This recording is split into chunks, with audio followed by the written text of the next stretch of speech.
Fuck that baby shit. It's different between like when he chill and when he know he being annoying. Exactly. You do it on purpose. That's what I'm telling you. And man, boy, I mean, Yes, we all talking about you, bro. Say something. That's right. Bust your ass, nigga. On live. You might be in the backyard. You never know. World star. Nigga, it's cold outside. You better stop playing. You don't go viral for real.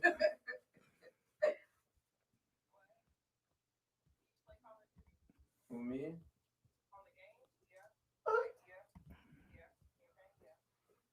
But now I know. So. But listen though, it's been that way. This ain't new. You feel me? Yeah. No. Before I even had shit, I was that way. Yeah. You feel me? Like I can understand suffering, like being in the hood and just knowing, like, nigga, your couch smell like pee. Your dog, I don't even know why the fuck y'all got a dog. Y'all so goddamn poor. Who the hell feeding this motherfucker? You just got a dog. Like, feel me? That scraps in my ass. They feeding that nigga trash. Man, people love, you heard what DMX said. People love animals. This ain't about love. Hey, no, hell, no. No. This nigga don't even have a collar. This nigga is tied up with a rope. That's not love. Nigga, that's a lynching. If your dog, if you own a dog and you ain't even got a collar for this motherfucker, yo, and you tie a fucking rope around his neck, nigga, that's a lynching. Yeah, I'm sorry. Never forget the people on Kelly Road had a goat tied up to the tree. See what I'm talking about? So crazy. See what I'm talking about? That was a real rope. That wasn't See what I'm talking about? That was a rope, and the goat was. That ain't love. Chilling. That ain't love. You won't need love. Chilling. He was not moving. Love is Walking around today. love is spinning a grit to get your new animal. What is that shit? We get his shots and all of that shit. This nigga got mail coming to the crib and shit like he a whole human. You know what I mean? He in a computer database and shit. You know what I mean? Love is every time this nigga break out of the collar or break that motherfucker, you run to the motherfucking to the spot and get this nigga a new tag. You take this nigga to get his nails done. You take this nigga, you get this nigga dewormed. You get the fleas off of him, and you know what I mean. Keep his coat shiny, and when you shopping for dog food, hold up though. And then when you shopping for dog food, you see the high dollar shit, and you know how much this nigga eat, and you trying to figure out, yo, I want this nigga to be healthy just like me. So you go ahead, you know what I mean? Yeah, you go ahead, you get the money, and you spend the high dollar for your animal, man. That's love. I experienced that. Cause this nigga ran through fucking 15 collars. He wasn't even a year old. And a cage. And a doghouse. All of the above. Your man was just vicious. In 2 different locations. Your man was just vicious. That's love for your animals. If you putting a fucking rope around your dog neck, man, that is not fucking love. So like I was saying, poverty. Being poor, the way, you know, you just throwing shit out in the yard. Yo, you know how this, like, think about that shit though. Think about how you ain't even taking a bowl up to this nigga. You just throwing this shit out in the off the back porch for this nigga to go and sniff and pick up pieces out of dirt and mud and shit, man. But I started thinking about slavery. Nah, slaves. That's how they did the slaves. Yo, I guarantee you that's how they did the slaves. Word up. But just knowing a motherfucker don't have no clothes, like your clothes stink. You ain't even in the competition of having a haircut. You just nappy, you stink, you poor, you begging. I'm just saying, we just talking about humble beginnings though. Oh, okay. Being around people like that and seeing them starve and then going to the crib, knowing nigga, other than the smells, and the dog with the rope around his neck, I ain't doing no better than he is. You know what I mean? So it makes you appreciate, like, I'm gonna tell you what a lot of people said, even though we stayed in the projects, when you came in my house, you thought we wasn't in the projects no more. My mom organized, kept the crib smelling good, looking good, clean, shit organized. You know what I mean? That's how she was. Now, that kind of pride, I don't know if motherfuckers still coming with that. They may be, I don't know. Hell, I got it. I don't know, but that's a very important trait to have. It's like, yo, even though I'm in this fucked up situation, I don't have to act like it and I don't have to look like it. Now, for them kids who couldn't afford shit, hell, I can understand the need to want a better situation. But I know some of them dudes, even when we started getting money, they didn't come out of that situation. Yeah. And that's what's crazy to me, that like you could be poor, but you don't come out of that situation. Like that lifestyle consumes you. Yeah. Your spirit, your the way you look at life and your motivation and shit ain't never properly formed. Yeah. That you can't do no better than what you're doing right now because you holding on to old shit. And there's people out here that do that. They can't move forward because they too busy holding on to old shit. You could be talking about some real futuristic shit, man, and it won't grab a motherfucker attention. They'll miss the whole goddamn plot. And it may come to them later on down the line after the fact. When I chose my friends, like motherfuckers I knew I was going to hang out with, even if it was for a day, first thing I'm going to do, I'm going to study your weakness, because then I know if something pop off or where we could be together at. Like I couldn't take a motherfucker who he's scared of everybody. I'm not gonna take him into the lion's den with me. You feel me? Just cause he's scared, he probably get a motherfucking shot. Niggas fuck with me. They want to know why this. Right. I can't take this motherfucker. Like, yo, what the fuck is wrong with your man? You know what I mean? It's like, yo, hey, look, man. Right. So whenever I would place this still being poor, but I was able to go to the museum, go to the library. Yeah. On Sundays, hell, they showing fucking movies for like 25 cents. And it ain't like movies we watching now. It could be some old classical shit I would have never fucking tuned into, but it was something to do. So you seeing a different culture. Yeah. Going to the museum. Yeah. You're dealing with, and we went there 1,000 times. Right. Yeah. But it was still freedom. And we always used their nice ass grass. That was a good football field for us. So yeah, I got to do that shit too with the school programs. They stayed taking us places. But no, this is on our own. Yeah. This is when ain't no school. We're making the decision to go to these places. You go to the suburbs.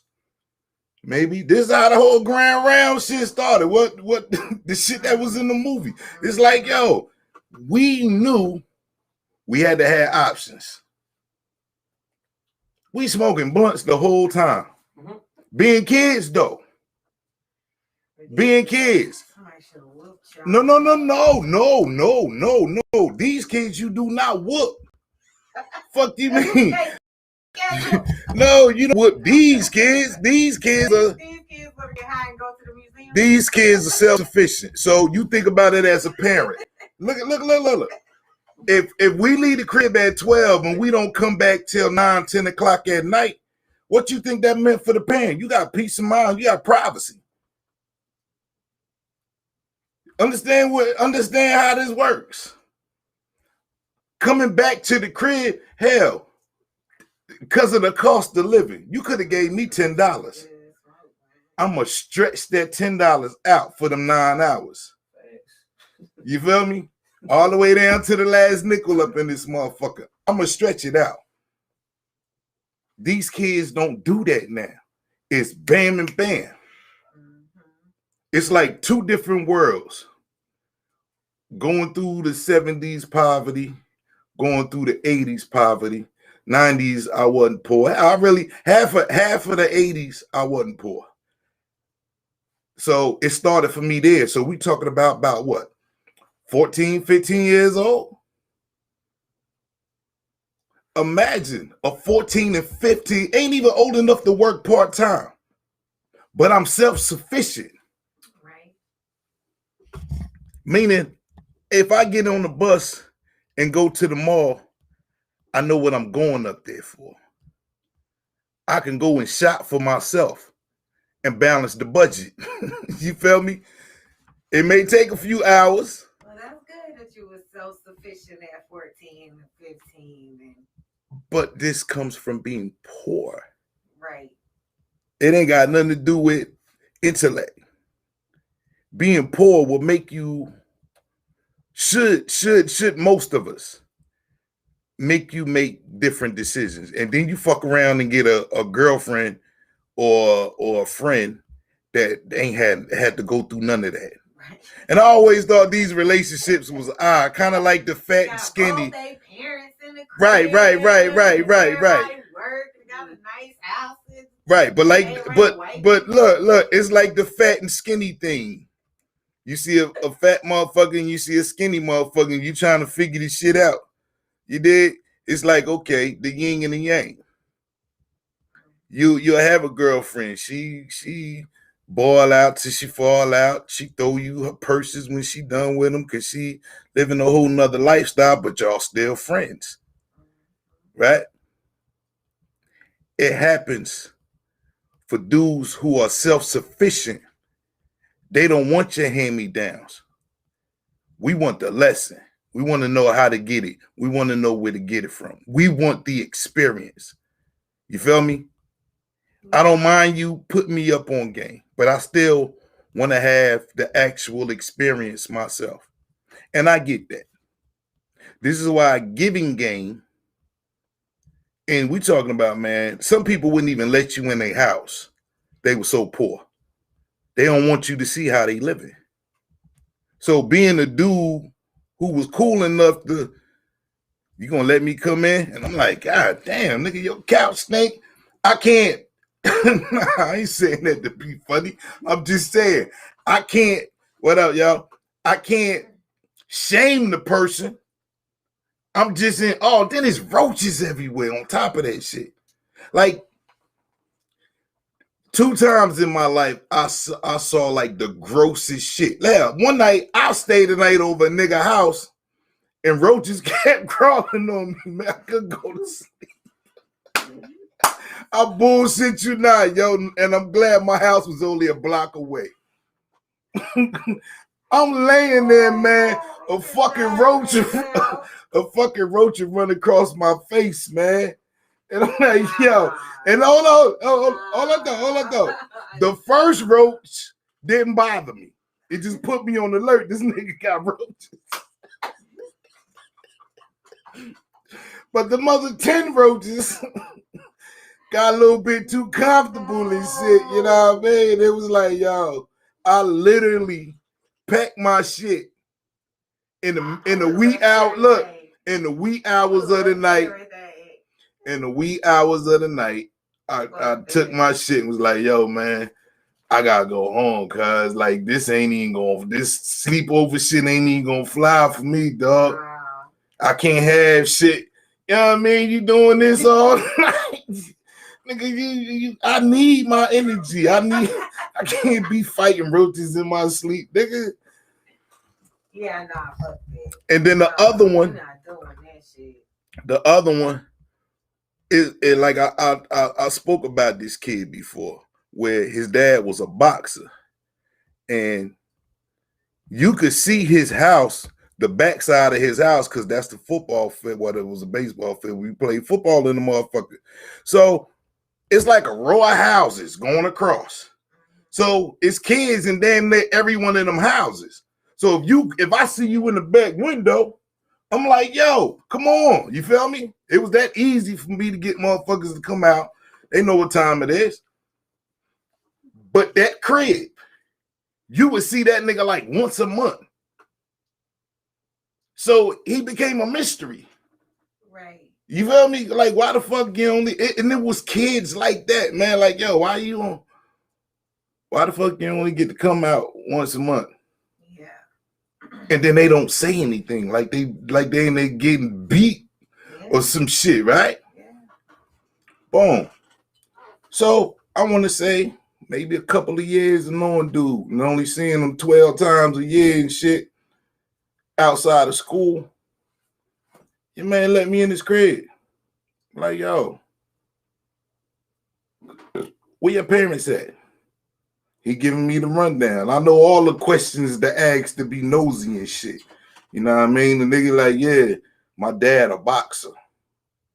Oh, word, yeah, your dad a boxer, okay. And as I'm walking through the crib, I'm seeing the smells. I'm seeing roaches in the living room. The couch stink. The nigga take me into the kitchen. And that was the nastiest motherfucking kitchen I ever seen. Then this nigga had a nerve to ask me, did I want something to drink? Ooh, boy. It took everything in me. It took everything in me, man. And it was just like, yo, I'm looking at this shit, yo. It's like food, old food still in the pots, dishes piled all the way up to the fucking cabinets, man. I don't even know how the nigga was getting water from the sink, let alone the clean cup. Yeah. We're not doing that neither. I can't do that shit. Fuck that. And here is, even though that was nasty, this one was the nastiest to me. So, and this was when I was renting a room from this old white lady and her younger daughter. This chick was so fucking messy, man. When I say messy, I'm gonna give y'all a quick story. It's some funny shit. So we were staying in a hotel, me and my girl, and all we did was work. Like, we'll work, get off work, meet up with each other, go get something to eat, go to the room. Now, at this hotel, they showed nasty movies all night. So you know what I was doing on my days off? Motherfucker tried to go to bed early. Tie the panties to the side. You about to get some dick. You feel me?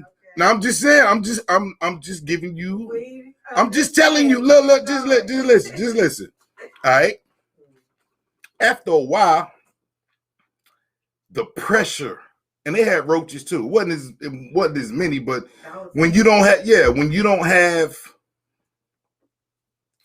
you know, a stove or that type of shit, you have food that, okay, I might eat half this shit now and half later. Right. Can't leave that shit out for the roaches. These shit motherfuckers got a microwave and a refrigerator. Right. Like, that's how a motherfucker was living. Right. It was a piece of place across the road, but still, I got tired of paying $800 something a month to stay in this motherfucking room.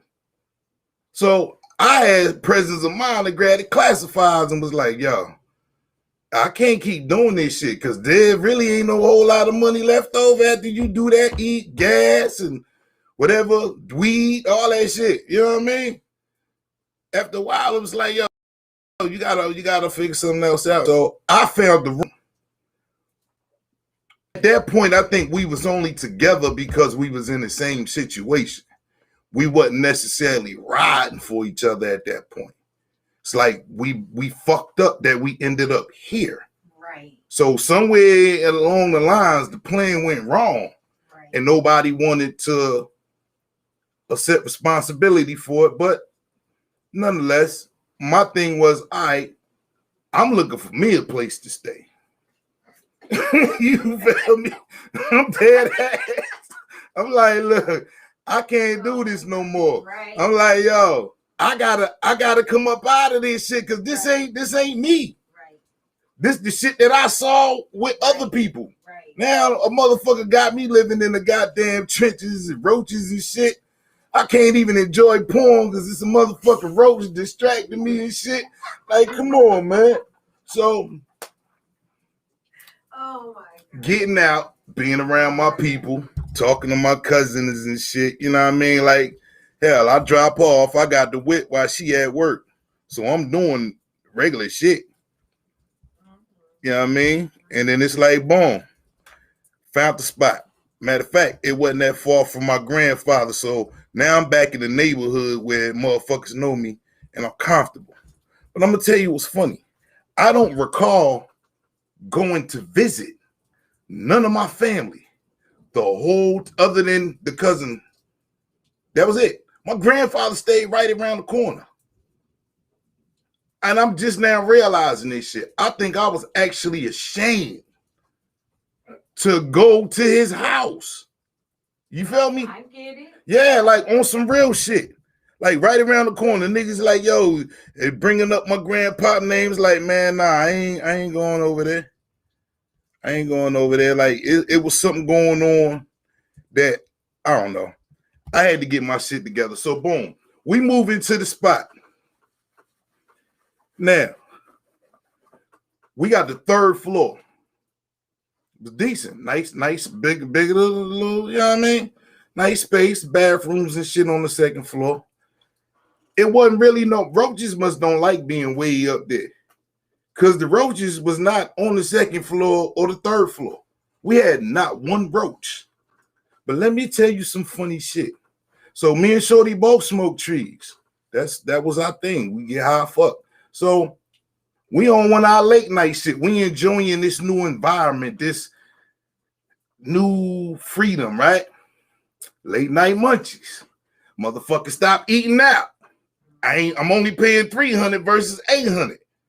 So now I'm buying shit like lunch meat, cheese, bread, milk, cereal, shit I couldn't buy in the motherfucking hotel, right? So a nigga balling out. Nigga at the deli. Nigga, let me get a whole pound this time. I don't want 2 slices of cheese, my nigga. Let me get that whole pound, right? So it's food. I ain't seen not one roach in the daytime. Went downstairs like 2 o'clock in the morning, man. They got the lights off. This shit scared the fuck out of me. I'm high. And hey, yo, I don't know if you ever been high and been freaked out the way that like you could feel your head standing up because whatever it is just blowing your fucking mind. All right? Man, I clicked on the motherfucking light and it took me a second to focus because it was so many roaches. Like, nigga, I ain't load that movie Creep Show where the roaches was coming out this nigga mouth. I bullshit you not. Look. This a different kind of roach. Feel me? These are different kind of roaches. Cause some of them niggas ran, and some of them niggas didn't run. So I'm talking about thousands. I ain't even fucking exaggerating on my mama, yo.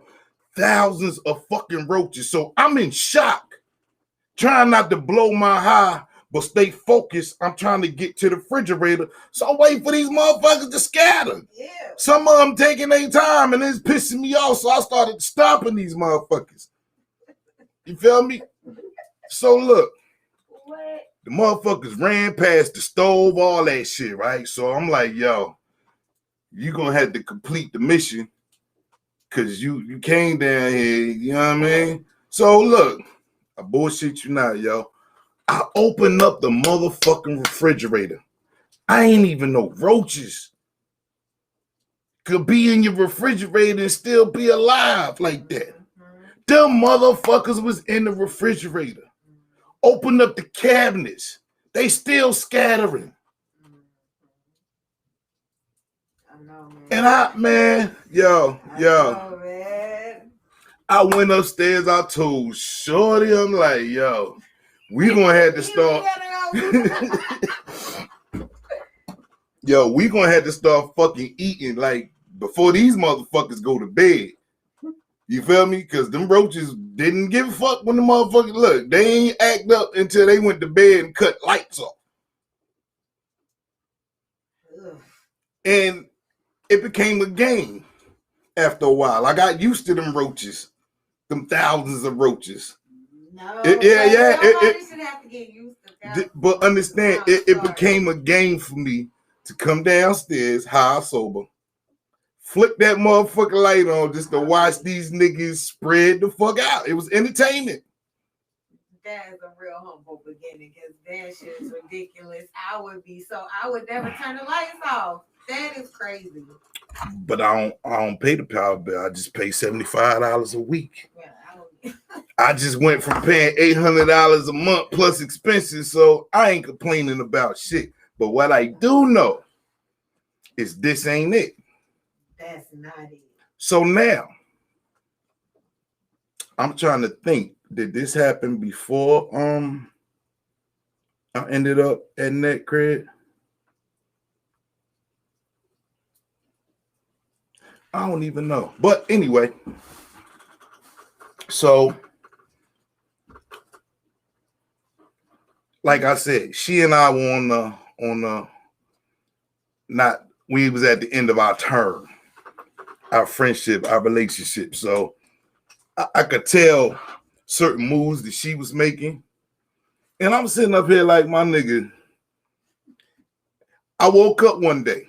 This is where I get to the messy young daughter. Some funny shit. I woke up one day and Shorty wasn't in the bed. I had just took a little nap, you know what I mean? Guy came off from work. Shorty ain't there. So I go downstairs where they watching TV at. After a while, I was starting to realize Shorty ain't in the crib. So I go to ask the girl, like, yo, where, you know what I mean? Yeah. And her response was nasty. Ooh. So I'm like, the fuck was that for? Right. So these bitches done got cool with each other. And now, right. So I'm sitting up here like, yo, this corny as hell, nigga. Like, you wouldn't even be here. Like, I probably would have ended up smashing this bitch just to knock my $75 off a month. But because you here, you feel me? So you done came into the situation with me and you done manipulated it for yourself. So long story short, bitch went out on a date. I called my cousin up. I waited for a while. I'm like, oh, all right. This some corny shit because I had to figure it out on my own. I ain't get the shit from her because she gonna protect the bitch. Cool. Called my cousin like, man, come get me, dog. Went out, went to go smoke a blunt. We shot the shit. The nigga brought me back. And I'm like, this bitch still ain't here. Damn, date must have been lovely. Nah, it wasn't no motherfucking love. I know what that was. I said her date must have been lovely. That's what I said. It was revenge. It was revenge. Nah, it was a weak move. And it should have been orchestrated better. Because I'm going to tell you why. There was an incident that happened at the hotel. A police officer came knocking on my door. When he came and knocked on my door, he called me her brother. What? He was like, did you say you live with white people? No. This was from the hotel to that house. Oh, okay. I'm telling you a situation that happened at the hotel. Oh, okay. So trying to figure out why the fuck is this nigga calling me her brother? So I'm like, nah, she ain't here. And then he asked a question, and I'm looking at the nigga badge and uniform like, nigga, you out your motherfucking jurisdiction. So why the fuck is you knocking on my door? Right. Then he said he was just checking up on her, and I'm thinking, and there's a white cop, all white dude. And I'm like, hold up, yo, what the fuck? I'm putting this shit together. I'm like, nah. Yo, that's corny as hell. Now, this stemmed from when we were staying there And then we wasn't staying there. It was a little break before we even got to that crib. But that was our thing. Go to that hotel, get a room, chill out. Go smoke out, fuck, whatever. It's a 3-hour rental. You either stay all night, you can stay for 3 hours. So on one of my days off, I wanted to go to the room. You know what I mean? I had it all set up. Shorty was like, nah, she ain't coming. Okay. So cool. I ain't begging. I called another chick. This chick had to catch a couple of buses to get to where I was at. Not a couple. You know what I mean? But shit, so long story short, me and Shorty in the room getting it in. We already done smoked, done ordered the food and everything. It was time to smash. We in there smashing. I'm hearing somebody fucking with the door handle. I ain't stopped, but I'm like, yo, what the fuck? So boom, Shorty come up in the room. She got the baby in her arm.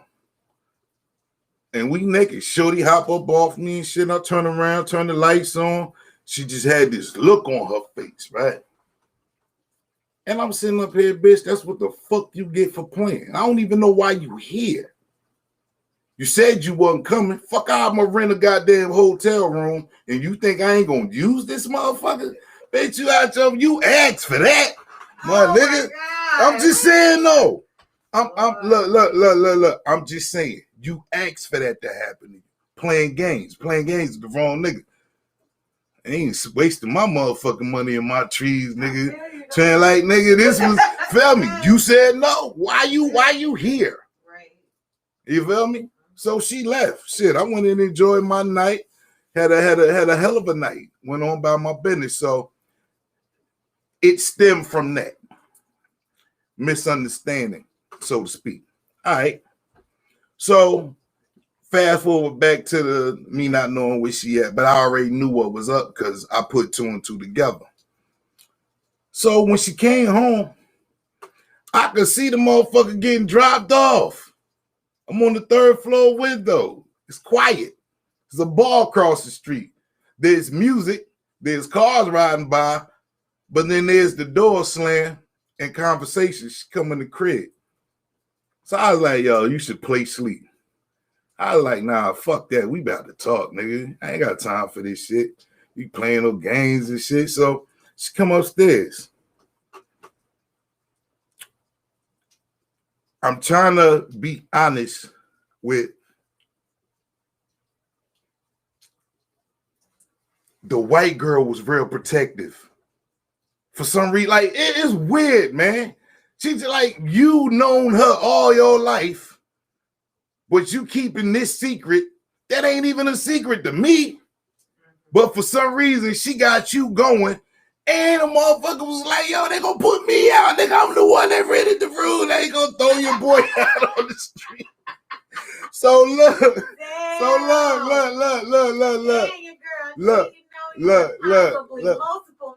look. I couldn't. This is a horrible situation. Nah, it's not because I couldn't. And y'all got roaches. I couldn't put too much on it because once I understood, they got the power. Mm-hmm. So you just gonna have to fall back. Humble beginners. You got to fall back and just look at the situation for what it is. I fucked up twice because I shouldn't have let her come stay with me. I should have let her go. You didn't have to come here with me. You wanted to come. Right. All right, so look, we talked that night.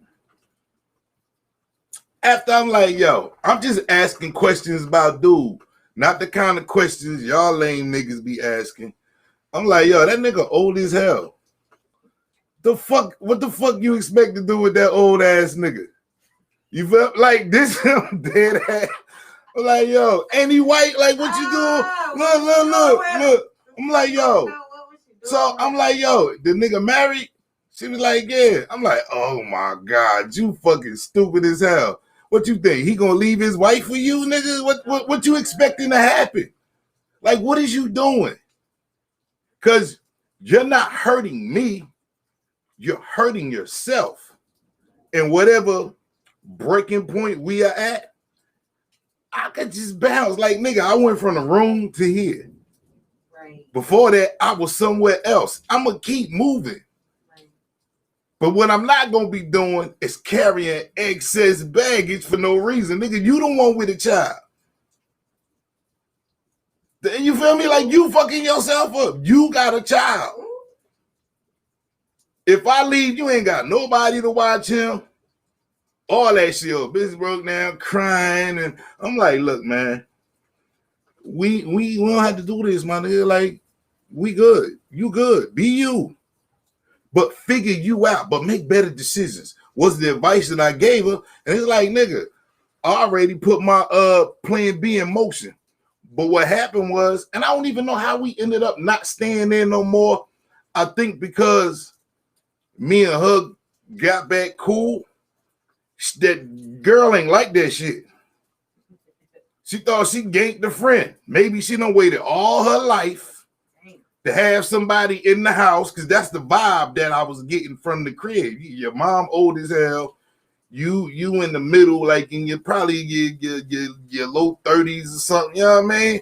And then boom, now you got somebody, a girlfriend to talk to, and oh, we all hate men together, bitch, because you ain't got a man, you don't want her to have a man. I'm like, oh no, you is not a nigga. I got hoes. You're not about to play me like that. All this shit about to change. So you could have had the family man, could have had the nigga that you was used to, or you could have had the nigga that I was before you met me. Take your pick. She couldn't stop herself. So I had to teach her a motherfucking lesson, man. And That's just crazy. I ended up moving in with my cousin, which was the best motherfucking decision I could have possibly made. Because I think I don't want to tell this story wrong, but for some reason, I think I went from there to that crib, but I don't know. I don't know. I don't know either. But that's how I ended up with the 2 jobs. Good for you. No. Remember, I got fired. No, I don't. In the same day.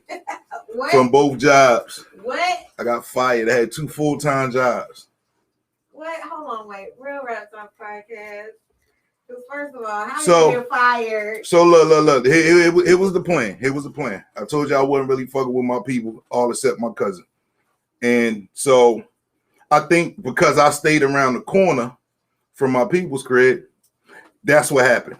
I went from that situation to staying at my grandfather's crib. All right. And me and him had an understanding. Shit, it ain't take me long to get on my feet. I already had 1 job, but I had the presence of mind to go and get another job, full-time at that. So we talking about a nigga getting off 3rd shift, sleeping maybe for a couple of hours, if even that, cat naps in between on my 3rd shift job to going to work. And then coming home, eating, taking a bath and all of that shit, might smoke a blunt, go to sleep, get up, do the same fucking thing all over again. So the plan was, because of the money I was making, the first time I went looking for an apartment. So that level of maturity came from that situation. It's like, okay, you on your own. You can get you a crib. Like, nigga, it's you. This ain't okay, so can you get to how you got fired? No, I am. Okay, I'm setting it up for them. So boom. It's like, yo, I'm not really dealing with nobody. I see her in the daytime because we're working at the same job. All right. Oh my God. Right. She on my 1st shift job. But hold on. But now on my 3rd shift job, this is what happened. I'm working at a gas station where we actually pump your gas. It ain't no you go in or none of that shit. You in the car. Yeah, I like that's that. it. People pump. You know what I mean? Gas. We got a bathroom you could use, but that's it. So boom. She came up there one night. Missed me so much that she sat in the car like she worked there all night. I took her in the bathroom a couple of times and knocked that off. But that's what you do. She missed me. You feel me? All right. So you trying to come back into my life now that I'm doing better for myself. Okay. All right.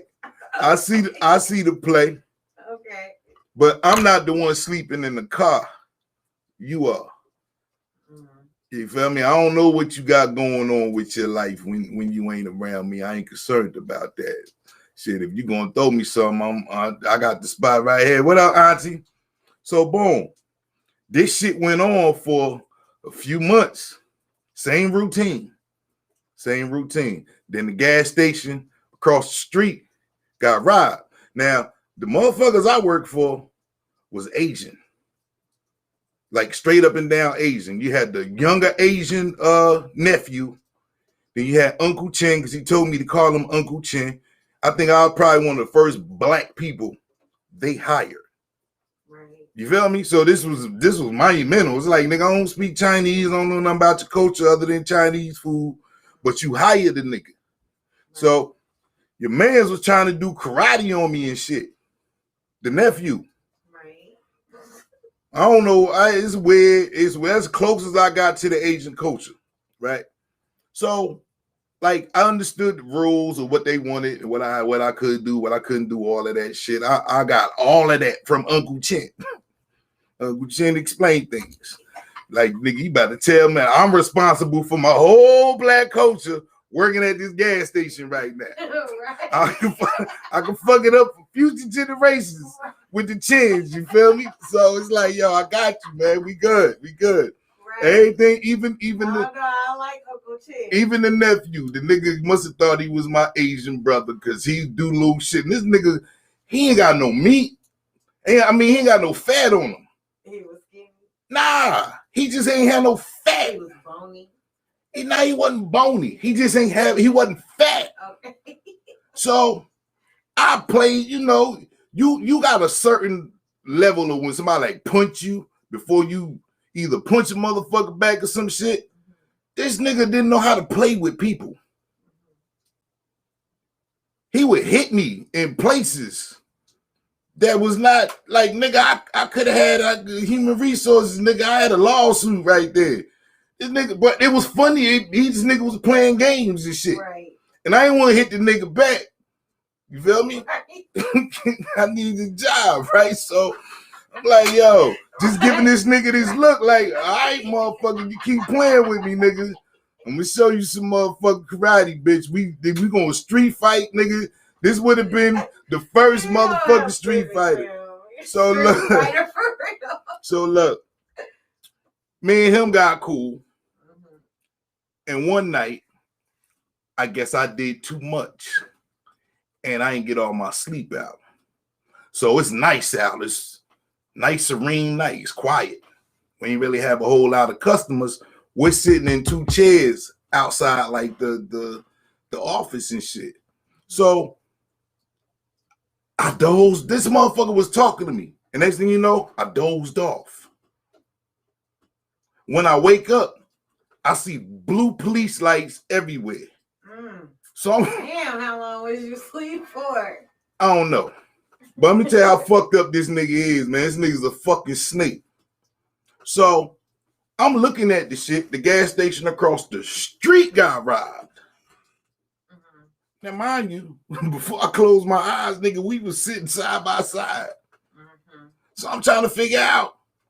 You got me out here. I don't know if this nigga left me sleeping by myself or whatever.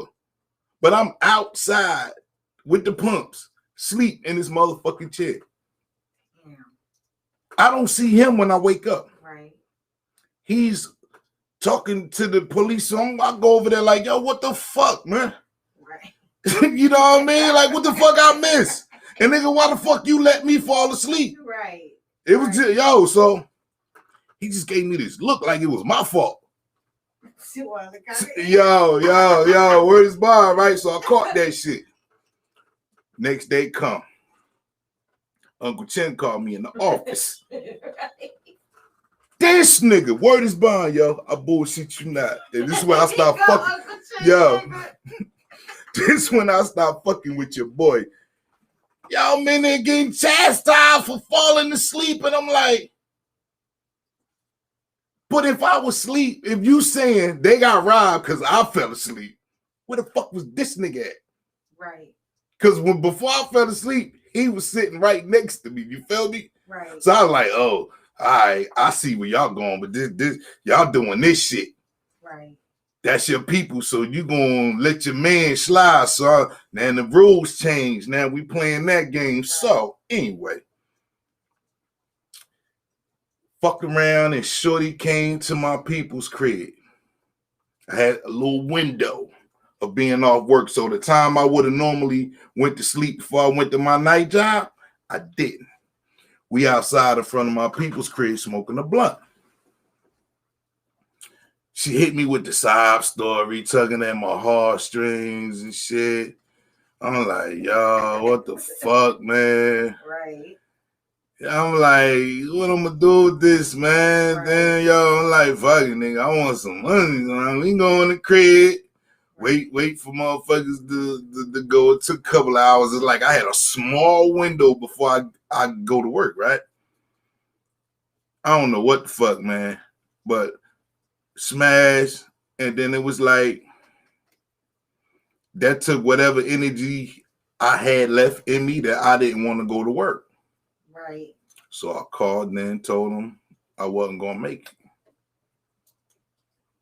Oh, that's how you got fired. Right. Okay. So got up. Hold up. I'm getting there. Got up the next day. Y'all. Okay, got up the next day. Called out of my daytime job. Why you call that about? Man, look. What did I tell you?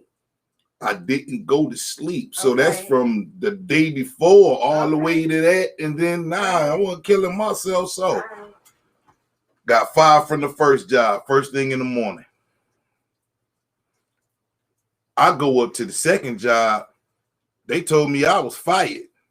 They ain't called me and tell me. They waited for me to. Hey, dirty motherfucker. And yo, word is bond, right? I wanted to punch the nephew in his fucking face when they did that shit. Because I felt like, nigga, it was your motherfucking fault. You put that poison. Nah, but he put that poison in the Uncle Chin head. How you know that nigga ain't put something in my drink? I don't trust that nigga. You feel me? Yeah, I feel you.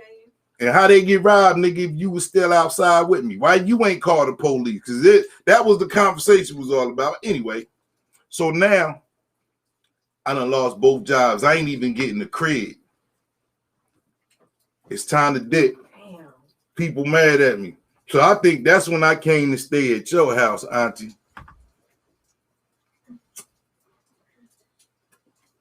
Look though. I went from being on my feet to not having a place to stay fucking with this chick.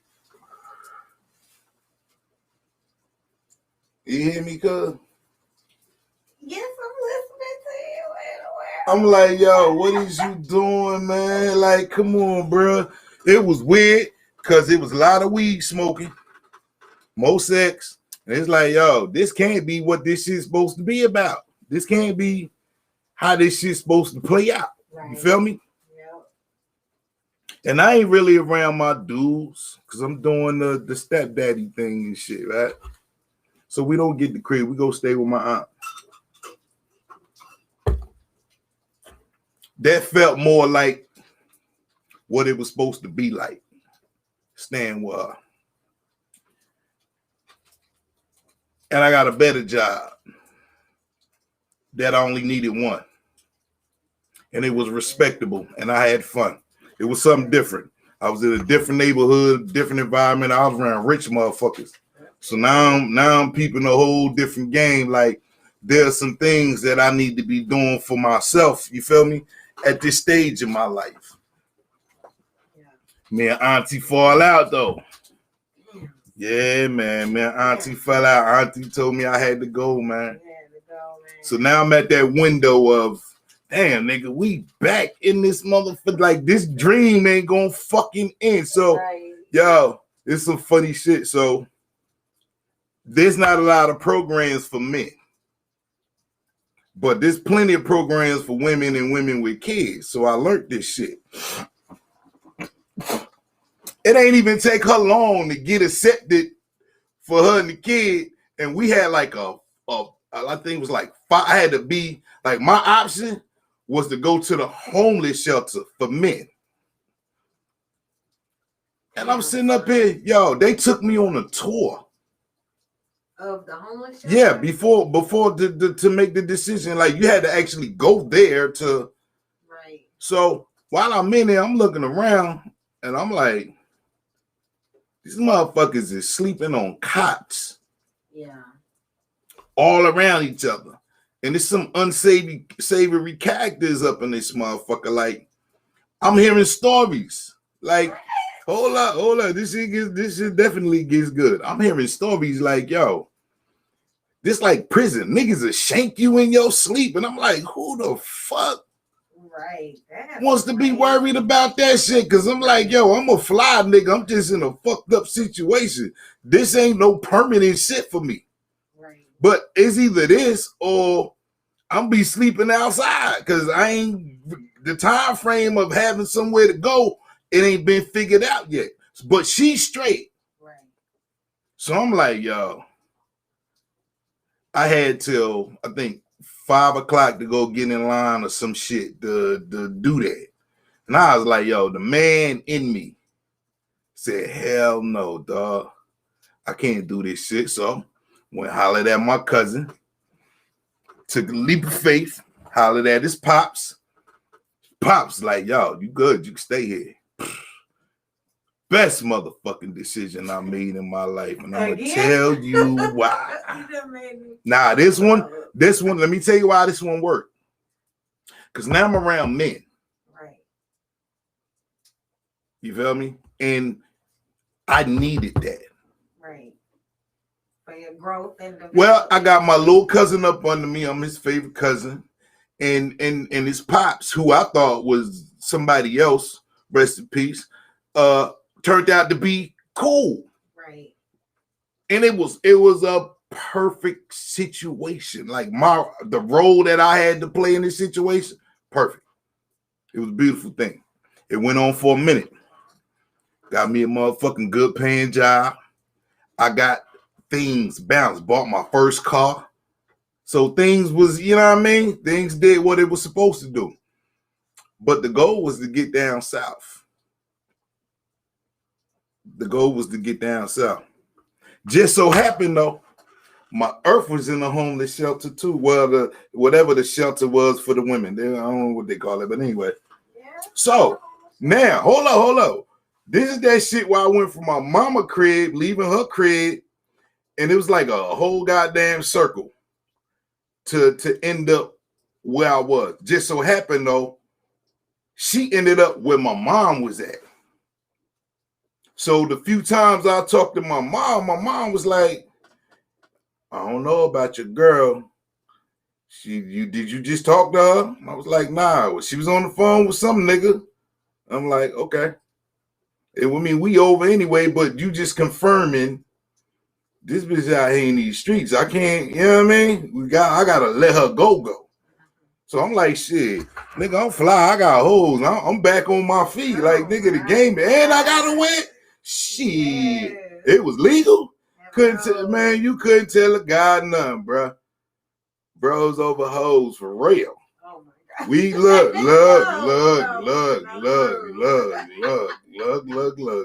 Man, we had so much motherfucking fun. That shit is goddamn criminal. Wildin'. But it was a good time. But the goal was to get down south.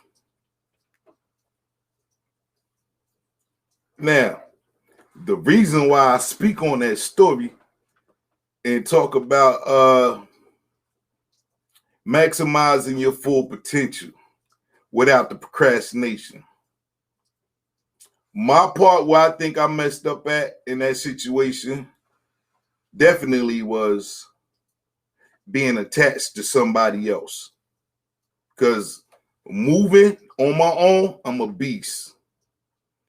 I understand dudes like me and dudes who out to do the right thing and you try to look out for somebody, but shit turn to vinegar for whatever the case may be. Everybody's not going to understand your role in that situation. So this is for them dudes that do go above and beyond and get overlooked. You know what I mean? I learned a lot as a young man and maturing and growing up and making better decisions. Because not once did I think to sell drugs during that time period. Not once. Not once. And hey, yo. Don't steal though. You trying to do the right thing. But I'm saying, but just understand what I'm saying. That whole story could have been different had I done that. Is what I'm trying to get you to understand. I know that. But you were trying to do me, the right thing. To me, that was plan Z. I'm exhausted. All possibilities, because I knew if I went back into the game at that stage in my life, it was all or nothing. I wasn't gonna be no corner boy. What the fuck I'm gonna do this for? If I'm gonna be out here with the wolves full time, I know I gotta be a different animal.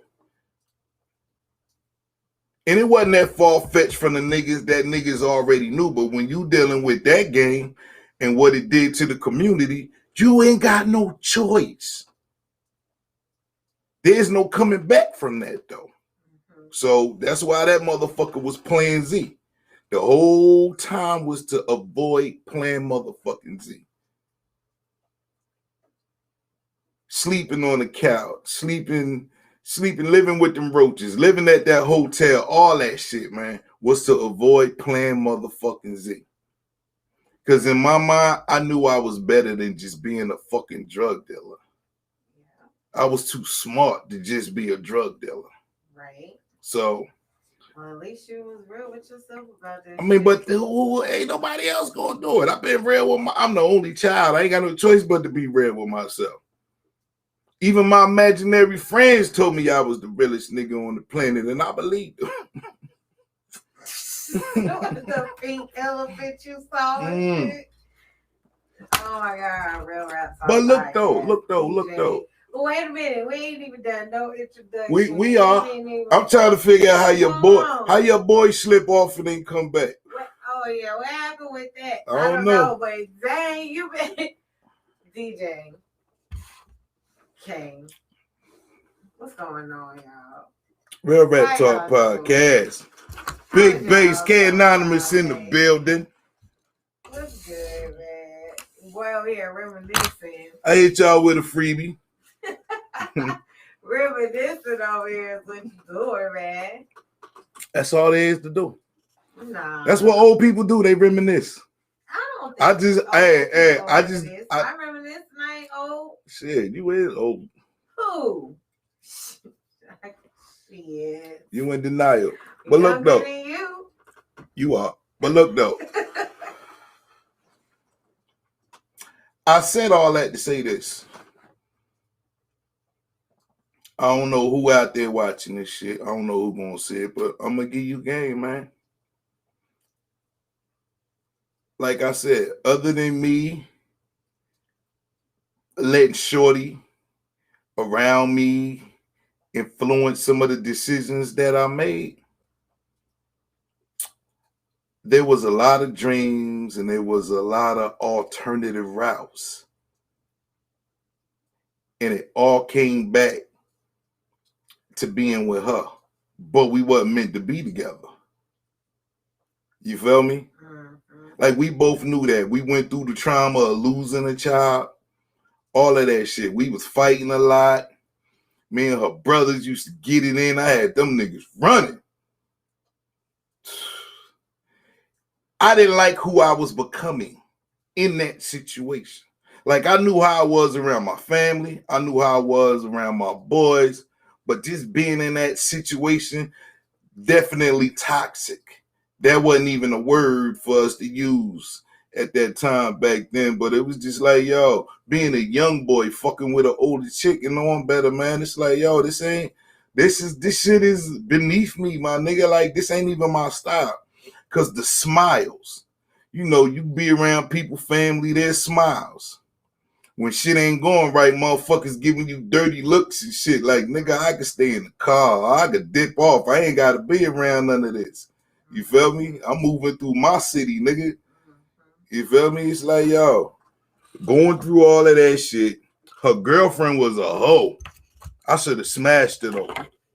Word is mine. I should have. Because she tried. She tried to holler at me. And I was, you know what I mean?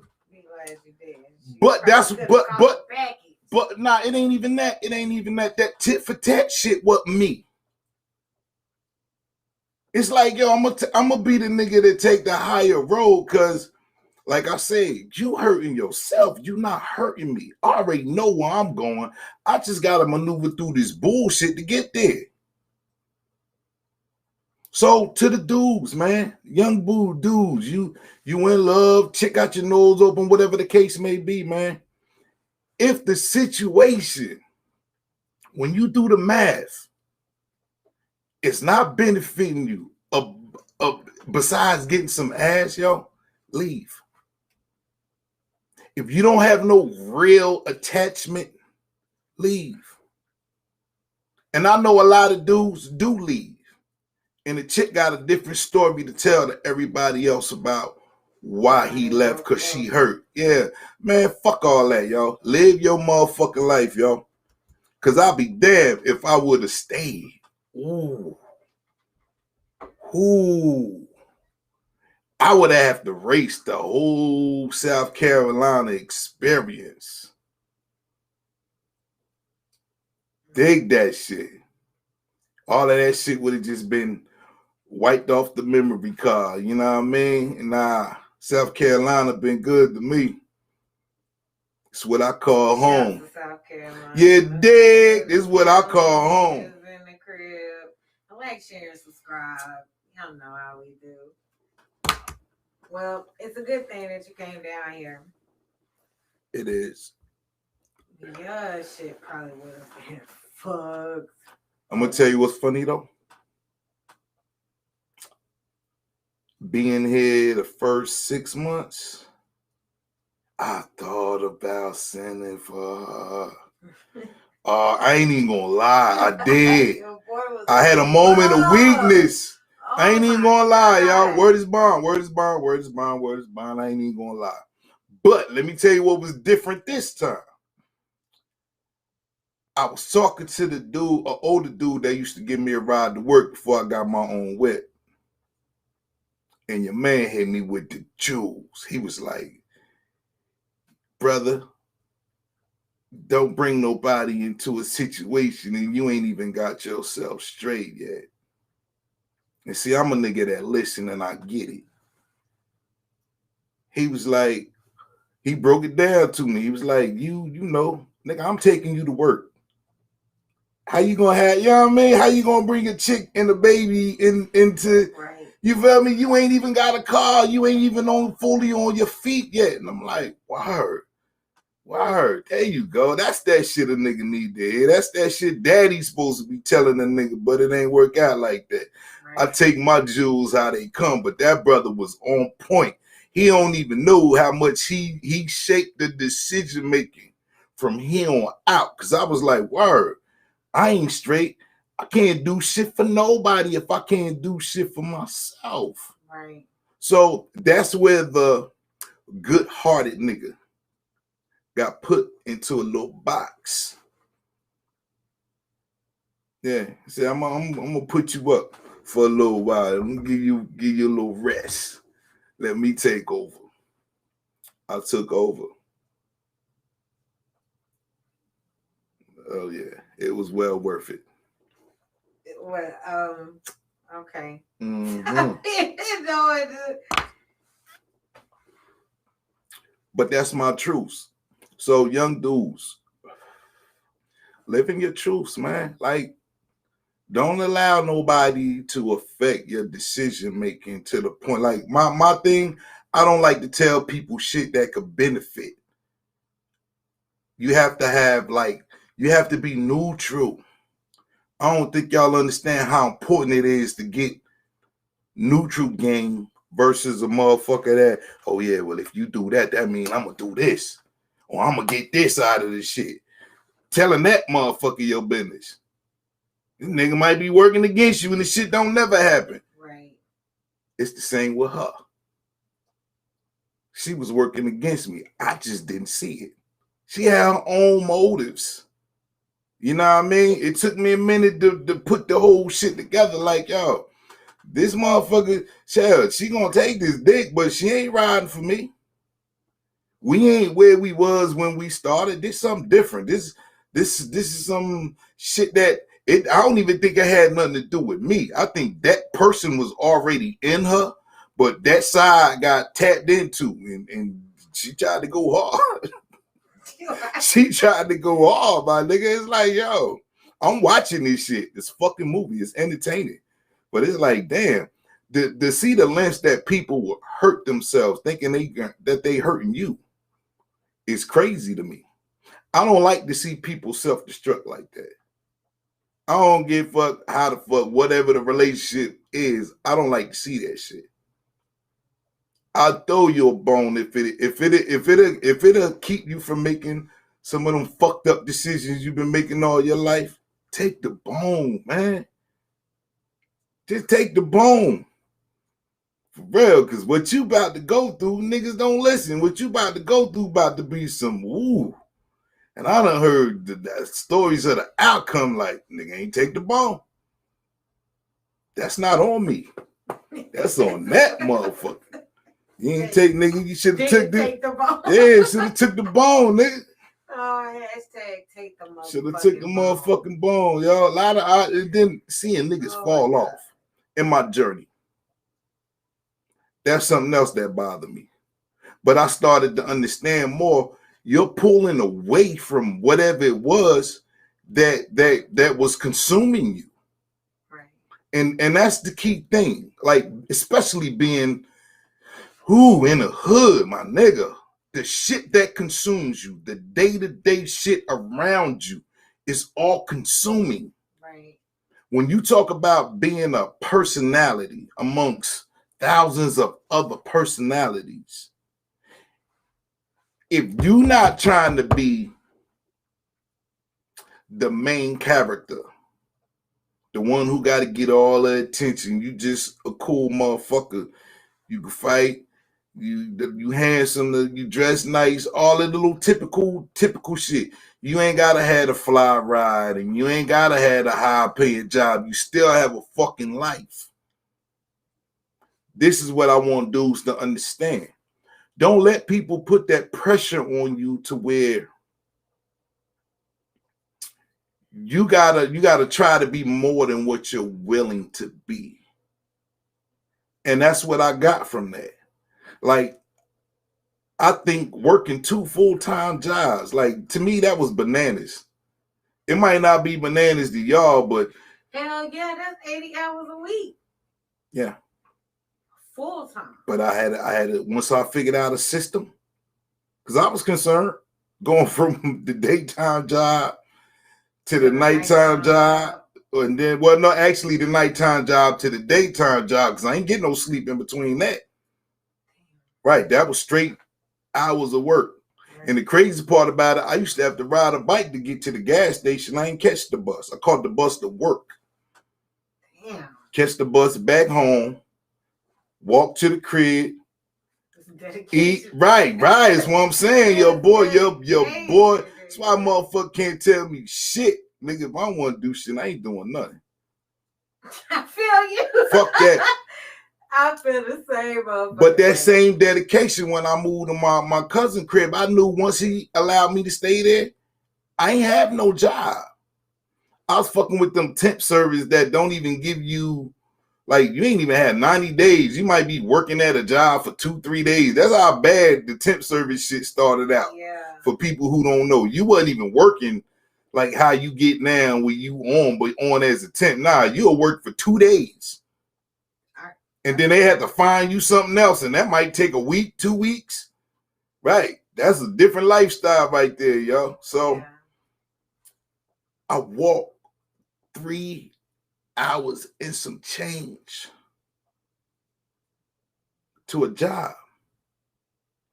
Can't nobody tell me I shit. ain't walking 3 hours and some change. And I ain't even know where the fuck I was going. That's the crazy part.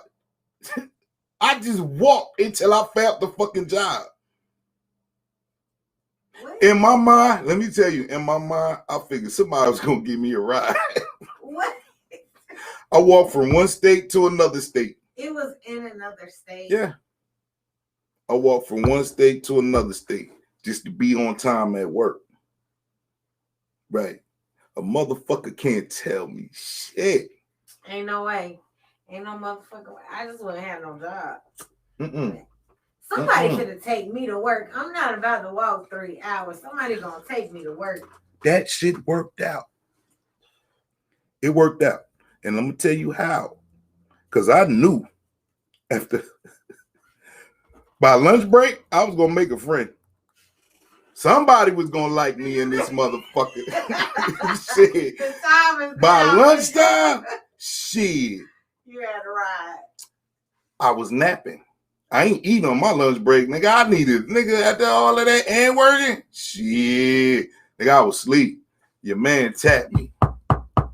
It's like, yo, man, we gotta go back in, and that's the motherfucker. I was like, yo, let me holler, hell yeah. Like, nigga, because everybody else left, nigga. You was the only one that tapped me and was like, yo, yeah, hell yeah. So me and my man Politic just so happy he smoked trees. I'm about to be your new best friend, nigga. I know where to get that good from. He ain't stay in the hood. He ain't stay in the hood, but he liked to smoke, and I knew where to get that good shit. So now I'm his best friend. So he got to fuck with me, and I got to ride, nigga. It's a beautiful marriage. Right. So how long was the drive? It wasn't that long. It was about 20 Like minutes. 45 minutes or some shit like that from where I was at. Damn. Mm-hmm. It took twice that. Fuck that. But I got a whip though. True. You needed. I got a whip out of that. That So was good money. Right yeah. there.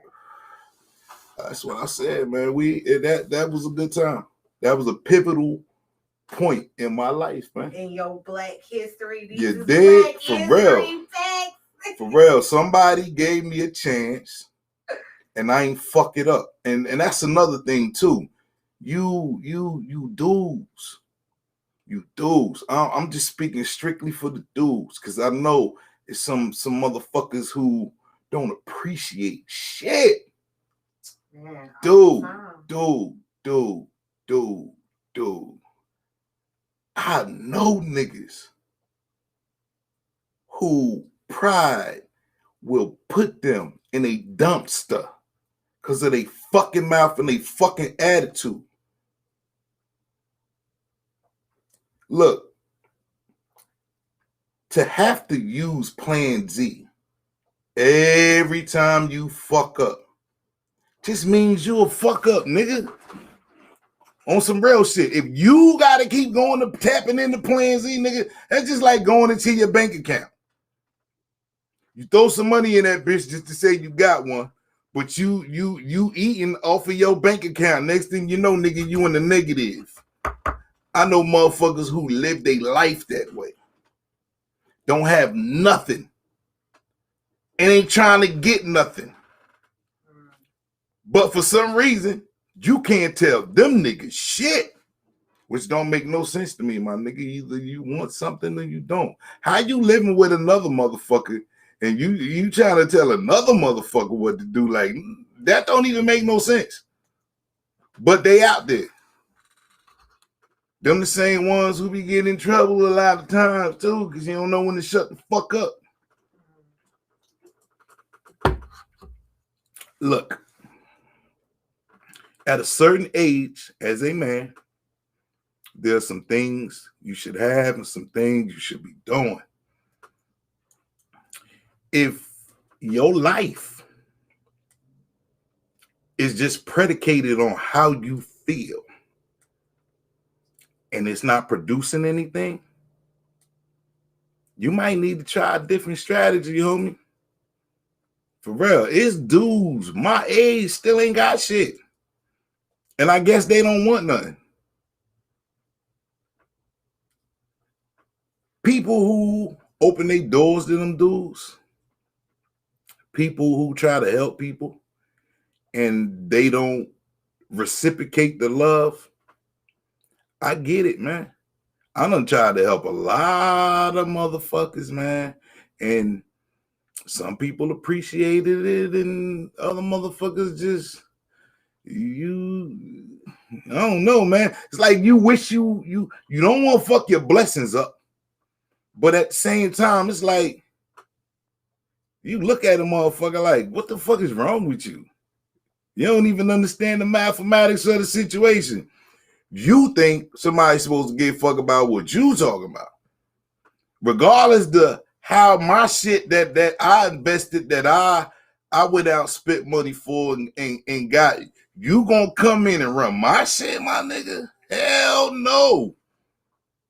Hell no. But there's people out there that do that shit. And there's some weak people that let people like that in a spot. And they running your shit. And ain't got nothing. Oh, that shit is so fucking weird to me. Ain't got nothing. A motherfucking thing, man. Motherfucker riding around here in your shit. I don't know, man. Maximize your motherfucking full potential. Stop letting other people dictate your story. That's the greatest gift that I got from that shit, man. I ain't never letting nobody dictate my story. If I fuck with you, I fuck with you, but you're not dictating my story. And it ain't even about disrespecting my elders or no shit like that, because I was never really that kind of dude to do no shit like that. I knew how to act. But when I got my mind made up, man, them turbo boosters is going full motherfucking speed. I'm on it. You feel me? When you got your mind made up and you know what you want to do, man, and you got a pretty good plan, then just execute that motherfucker, y'all. For real. Like, I spoke about this shit when the last episode, when we had the tax dude on here, y'all. Like, do it. Life is short, man. Do it. Do it. Who the fuck want to live with a bunch of fucking regrets? Nah, I said the king. And you feel me? That like, nigga, that is not something you want to be, that monkey on your back. You know what I mean? Like, why the fuck would you? It's enough shit out here to knock you off. You want a monkey on your back on top of that shit? You want a dog with a rope, nigga? You feel me?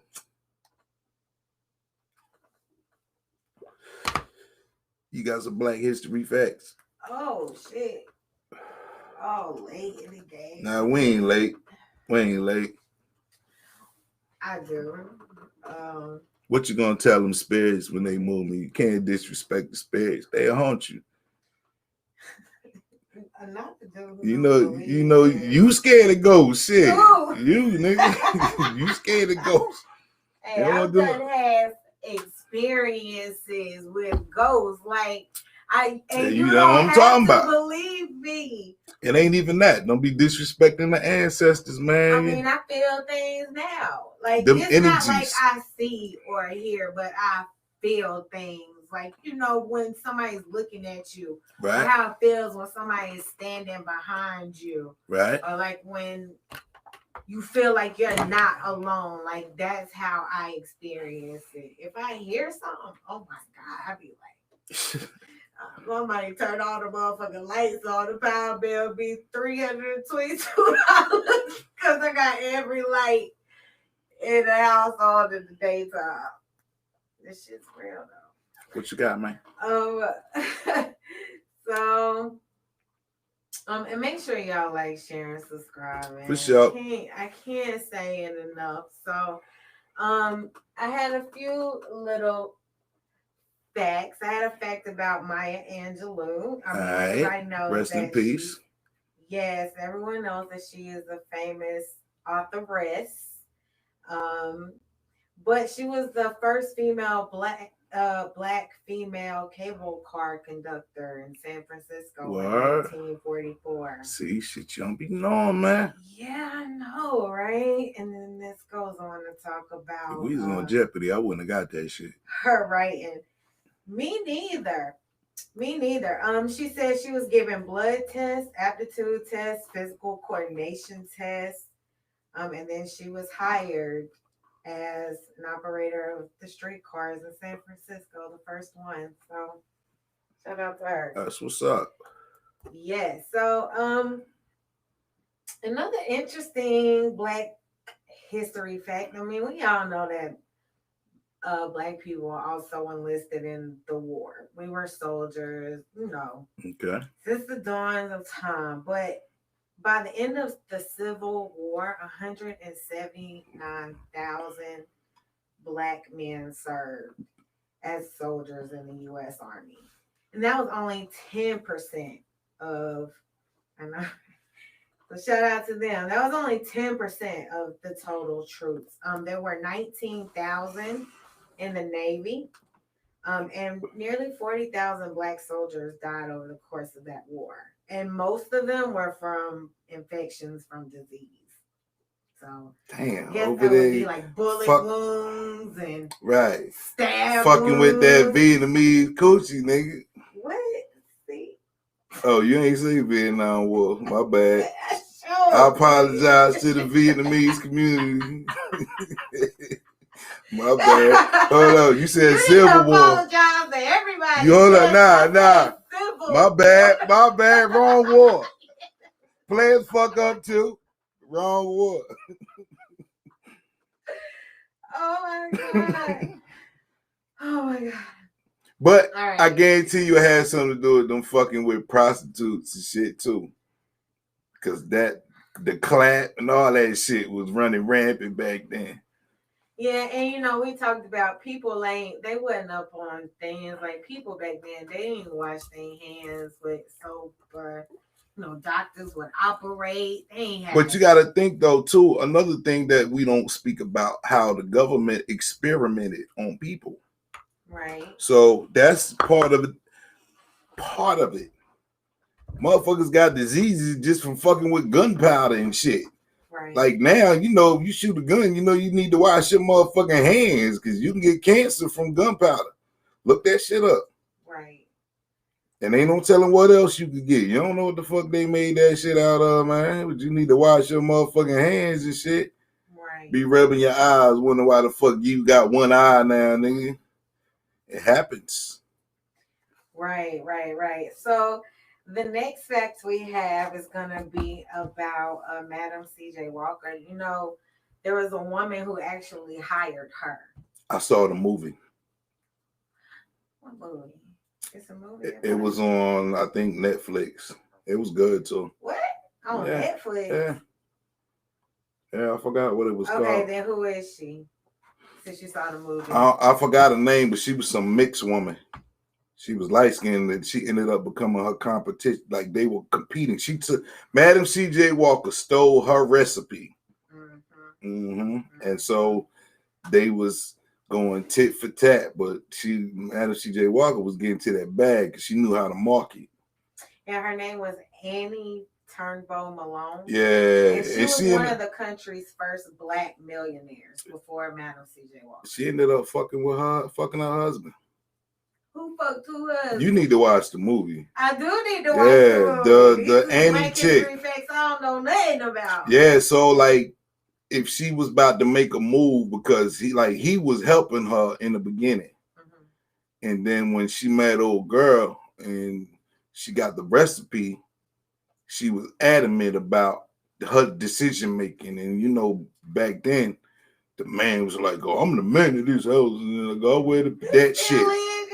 I'm just saying though. I'm just saying though. The way the pants shit happened, and the nigga felt like he was losing power, and she was gaining power. So what he did was some fuck nigga shit.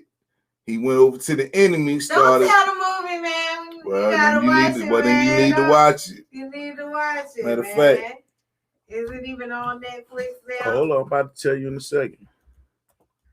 All right. So while you're looking that up, can you name off any black inventors that you know? Yeah, it's Netflix. It's Netflix. I think it's called Madam. Mm. Hold up, I'm gonna tell you in just a second. Yeah, self-made. Yeah, but what is it called? Oh, it's called Self-Made. Inspired by the life of Madam C.J. Walker. Your girl on there. Okay. I finally saw that movie to help. Shit was nasty. Tiffany Haddish in that shit too. She played the daughter. All right, well, I'm gonna have to watch it. Yeah, watch that shit. Yes. All right, black inventors. Who do you know for sure? Oh my God, you caught me off guard. My head is clouded with THC. So I ain't even thinking right now. I'm just trying to figure out. Well, what was George Washington Carver known for? Do you know? To stoplight, peanut butter. He did more than that though. I forgot what it was. The stoplight. Yeah. You sure? Yeah. You sure about that? I'm positive. Why am I wrong? Because it say that someone named Garrett Morgan. Oh, damn, my bad. I forgot to see. It's them names, man. It's them names. And what you mean peanut butter? He did something with peanut, or what he do with was it penicillin? What'd he do? I know he discovered some, goddamn it. It's either peanut butter, it began with a P. It's either peanut butter or penicillin. Which one is it? I hope he put both of them shit together. Hold up though. Hold on. No. Let me tell you how the penicillin story was told to me in school. So a motherfucker had a moldy orange and scraped the mold off of the orange and invented penicillin. So think about when you see a moldy orange in your kitchen. What do you see? A fucking molded orange. You throw that shit in the goddamn trash. What the fuck? He had to be on one to just be like, Right. Let me scrape this growth. He was an agricultural scientist. And that's why okay. Now see, that makes sense. He promoted alternative crops and to prevent soil depletion. Okay. Making the crop last longer. Yes. We need that. The most popular of his things was he came up with 105 food recipes using peanuts. Okay, there you go. He was the peanut. The fucking peanut man. Peanut whisperer out this motherfucker. So Garrett Morgan actually invented the 3-position traffic signal. Okay, I remember him. Yeah, so you got me you had me skip around. So someone named Lewis Howard Latimer, he helped improve the light bulb by adding a carbon filament in it to help the bulb last longer. Okay. Yes. Shout out to him. Yes. Sarah Boone, she was a dressmaker, and she made her name by inventing the ironing board. Word. Big shout out to her. Sarah Boone. Have a nigga out here look. Yo, I remember when motherfuckers used to put that crease. Yo. Iron clothes do smell good though. Yeah, but look to my down south niggas. I remember when that was a motherfucking thing. Sitting there watching nigga iron put starch all on the motherfucking jeans to iron the motherfucking crease. So when he's done and he put his pants on, the crease is lined up in the front. I'm so glad we got past that bullshit. Yo, a nigga was tripping on me because I had on a long sleeve shirt with shorts in the summertime. Right. They ain't get that shit. I actually, yo. See, this is why I love down south, because motherfuckers don't understand the summer of '86 is so motherfucking dope, yo. A nigga argue with me. About what? This nigga had on brown and orange. About the shirt and the shorts. Like the Cleveland Browns. This nigga had, right, yo, a nigga gonna try to tell me about style, and I'm like, he was vested into this conversation, so I had to entertain the nigga. I'm like, yo, what the fuck is you talking about, nigga? You got all brown and orange in the summer, nigga. Them ain't even summer colors. No, what the fuck? Right. Not summer Pumpkin patch clothes wearing ass, nigga. Fucking Halloween Charlie Brown, motherfucking fuck out of here, nigga. And you know what this nigga said at the end of all of that, yo? I guess you can wear a long sleeve shirt with shorts, because I'm gonna tell you, when I got around the females, didn't none of that matter. This nigga gonna tell me, pull me to the side, yo. He gonna tell me, yo, I guess you can wear While long. they was hollering at your boy, he was getting some action. Not with that brown and orange. He wasn't getting no action. Nah, wasn't nobody trying to holler at that nigga. Nobody? Mm-mm. Damn, he should have. That nigga had halitosis. That's how I learned the word halitosis. Nigga had halitosis, man. What the fuck? Yes, man. Somebody. He was dragging. Look. That's why a house party is so fucking funny to me. That nigga was dragging Breath Bilal, nigga. Amen. So, but Sarah Boone, she was the first Black woman to be awarded a patent in 1892. A patent for the ironing board. Well, that's what's up. She's very that, and all them shits, man, is important. And let's see. I think she was the last one for the Black History Facts. That's what's up, and man. The inventors. Yeah, that was very interesting, right? So the other thing I had was there was a shooting in the Charleston Mall, like hold on, let me see, where is it? When was this? Yesterday, was it? Did you see anything on it? Yeah, I read. What'd you see? I think the one in Raquel was the girlfriend shooting the boyfriend. Yes. So I didn't look too much into that, but that was a non-fatal shooting here in the Walmart parking lot.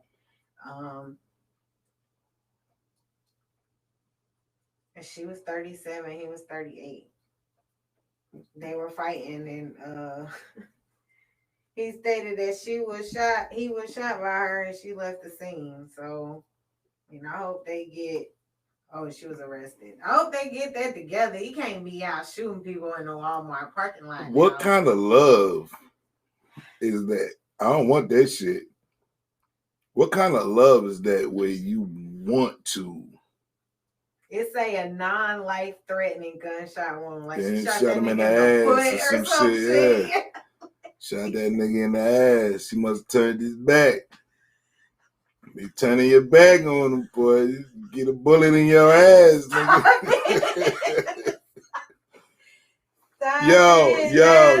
Crazy. Yo. My man told me this story, yo. So look. I had heard this story about a nigga get shot in the ass at Clyde's.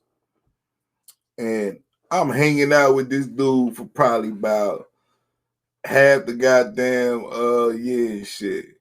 And you know how when you got a lot of shit going, y'all get to know each other as y'all go along. Right. Come to find out, this the nigga that got shot in the ass. I'm like, nigga, that was you? Right. Yeah, man, it was like, yo, I was the DJ, and I'm, my common sense is like, nigga, then how the fuck was you outside with shit? Right. Yeah, he told me the story about that shit. Said, I'm like, nigga, well, if you was outside getting shot in the ass, nigga, who the fuck was DJing? Right. Shit. Stay your ass behind that DJ booth, nigga. You won't get shot in the ass. Right. I heard somebody got shot in the ass with that little pool hall thing, that white pool Oh hall yeah, I went to school where it got shot in the ass. Like, that's a common thing. if you get down shot here in the ass, you was running. No. Either you thought the conversation was over and turned around, and the motherfucker then said, "Nah, bitch." It started dumping on your ass. Yeah, man. I done heard Or a lot. what? Or ain't no or. Ain't no or. It's like, yo, I done heard a lot of stories down here like that. Like, I don't ever want to be shot. Please don't shoot me in my ass. I've never been to a club where they did any shooting. Ever. And I done been out a lot. Like, never that situation where that shit happened. I've only been in one place where a shooting happened. And I've been a lot of places where that shit happened. It just wasn't in no club. Nah, I was in an apartment building when the shooting happened. So they was outside, we were inside. Mm-hmm. Like, that's some scary shit. I don't ever want to be in a place where somebody starts shooting. Yeah, because the bullet don't have no name. Right. And the one it was the Northwoods Mall in Charleston. You ever been in there? Mm-mm. Yeah, 3 people were wounded. So shout out to them. We hope you get better here at the Real Rap Talk podcast. Not really sure what happened. They wasn't worried about COVID. I swear. 2 of the victims had non-life-threatening injuries, and 1 is in serious condition. Hey, yo, man. Speaking of that, here's another one for y'all. I understand camaraderie, hanging out with the fellas and shit.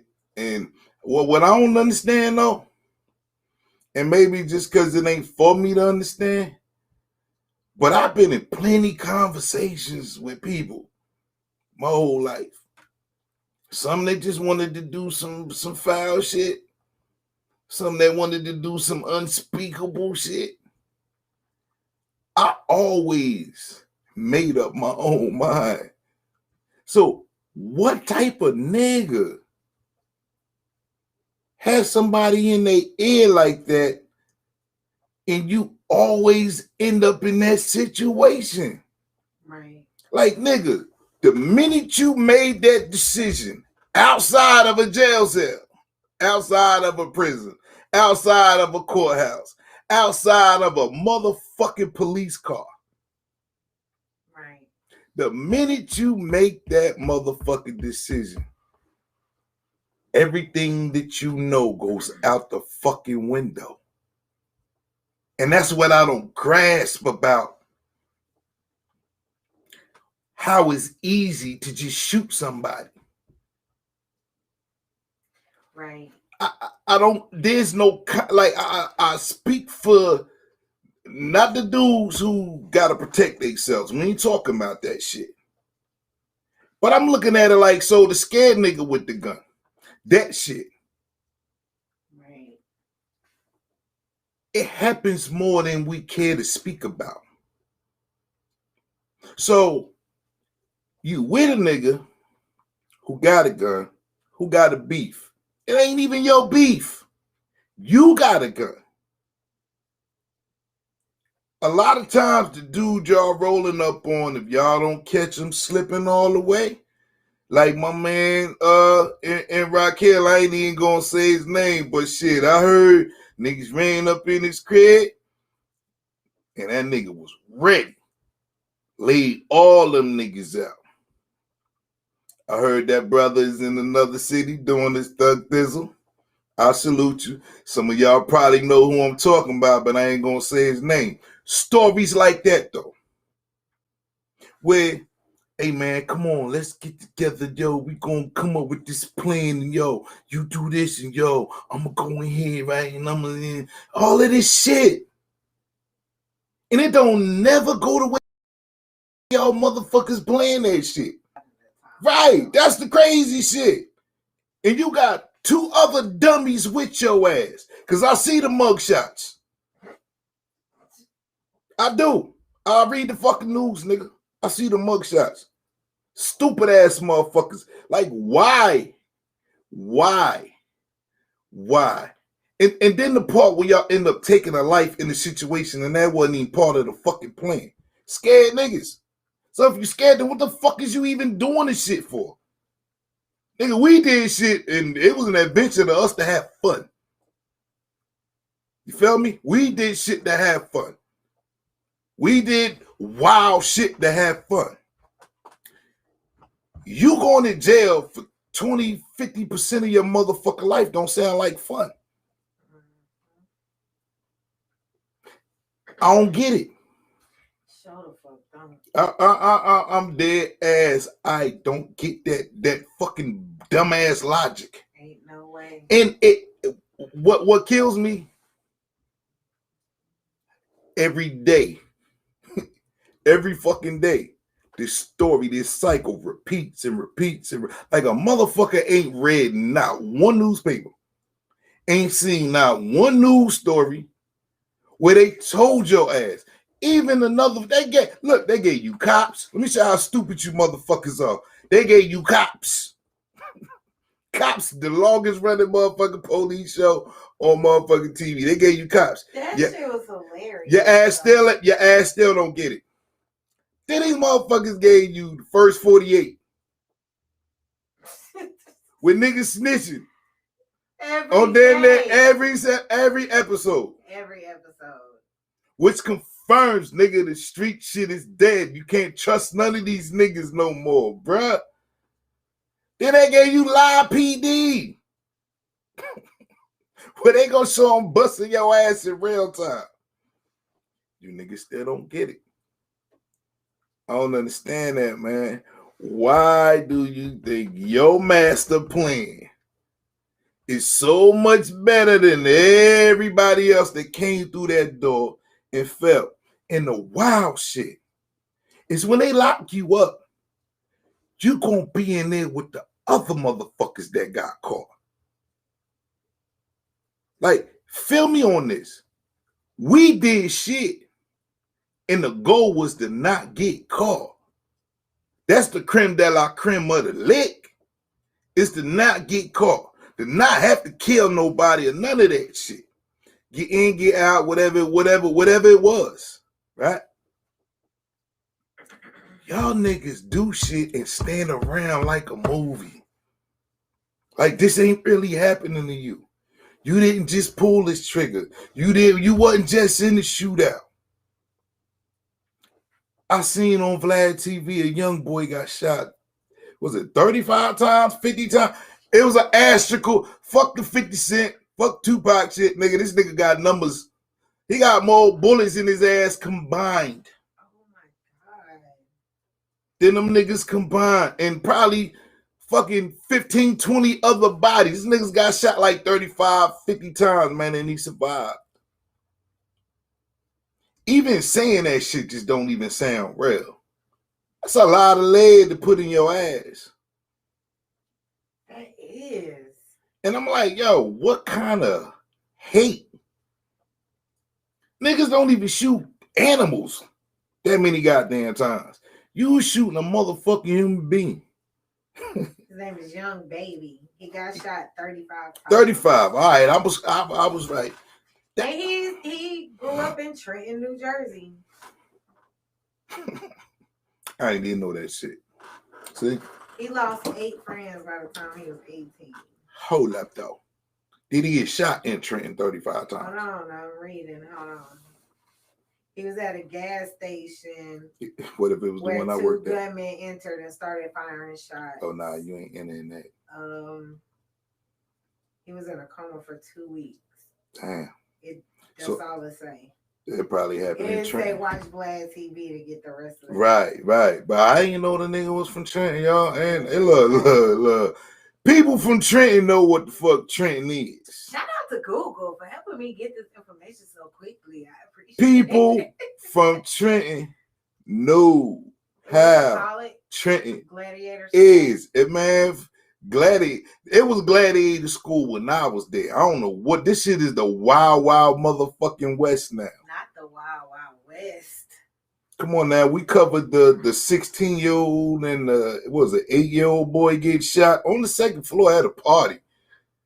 Come on, man. Yeah. Come on, man. Yeah, that shit's crazy. Come on, man. That shit's crazy too. So some other things that happened was Vincent Johnson was found dead in the Homewood Suites in Florida. Rest in peace to him. But damn, Jackson. You said Johnson. It's Vincent Jackson. Is it Jackson? Yeah.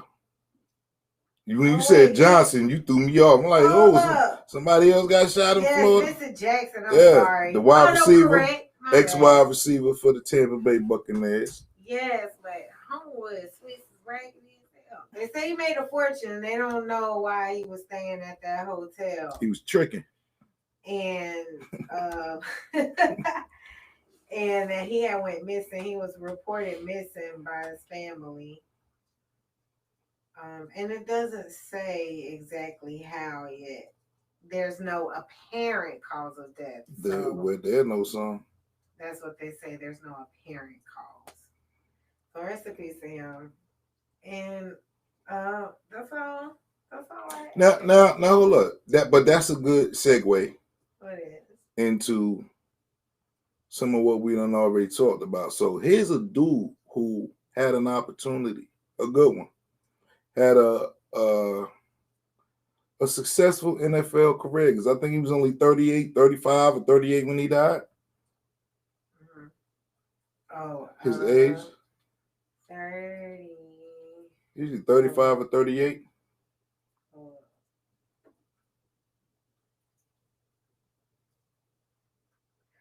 I don't see it. Anyway, I 38. think okay, he was 38 years old, which means he probably wasn't even out the NFL that long ago. And we talking about a good player who made some money, right? Mm-hmm.